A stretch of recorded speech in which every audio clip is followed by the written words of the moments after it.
उमर चीमा साहब, इस बार जो सामने आया है ऑपोजिशन का एलामिया और हुकूमत की पेशकश, क्या आप भी होपफुल हैं इस काविश से? क्या आपको भी लगता है कि संजीदगी है या इससे मुख्तलिफ? मैं इसको खुशामदीद कहता हूँ।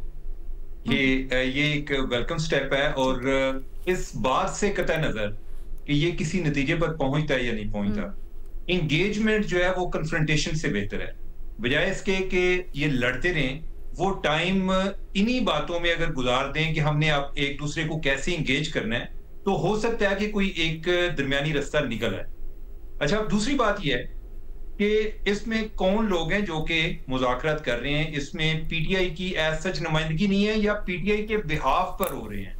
अगर आप इमरान खान का रिकॉर्ड देखें, जो ओवर द टाइम उन्होंने जिस पोजीशन पर गए हैं, तो इमरान खान चाहें भी तो वो डायरेक्ट आके वो मुज़ाकरात नहीं कर सकते। वो उनको सियासी तौर पर बड़ा नुकसानदेह है, क्योंकि वो जो उन्होंने पोजीशन दी हुई है, वो अपने फॉलोअर्स को ये समझाने में, कायल करने में नाकाम हो जाएंगे कि मैं किस स्टेज पर था, मैं आसमान से जमीन पर आ गया हूं। तो लिहाजा ये उनके लिए मुमकिन नहीं है।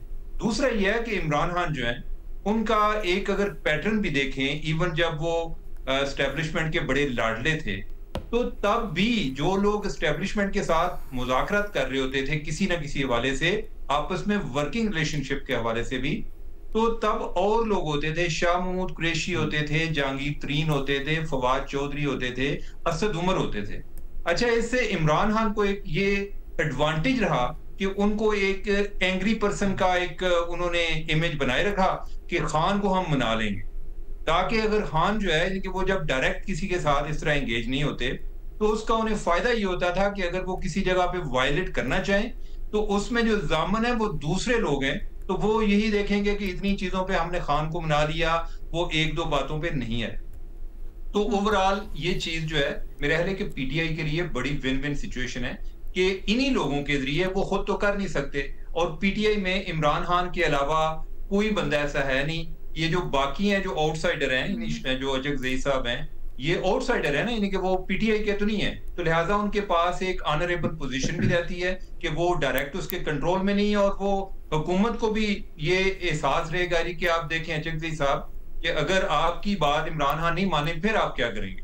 हो सकता है अजक ज़ई साहब कहेंगे कि अच्छा वो मेरी बात नहीं मानता, तो फिर जो है मैं इसे पुल आउट कर देंगे। तो इसका गवर्नमेंट को भी एडवांटेज है जी कि देखें ये तो किसी थर्ड पर्सन की बात भी मानने को तैयार नहीं है। तो मेरे ख्याल है कि ओवरऑल ये एक अच्छा एनवायरनमेंट है।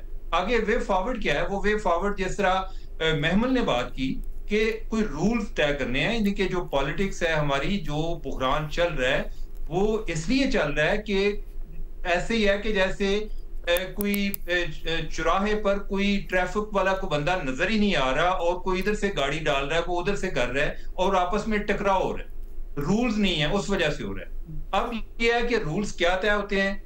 मेरा ख्याल है कि ब्रॉडली जो रूल तय होगा, या जिसकी वजह से हमारी पॉलिटिक्स में बेहतरी आ सकती है, वो ये है कि हम एक दूसरे की शर से कैसे महफूज रह सकते हैं। ये बेसिक रूल है कि जब तक ये चीज तय नहीं होती, एक दूसरे से वो एक खौफ के आलम में रहेंगे, तो फिर ये चीजें आगे नहीं बढ़ पाएंगी।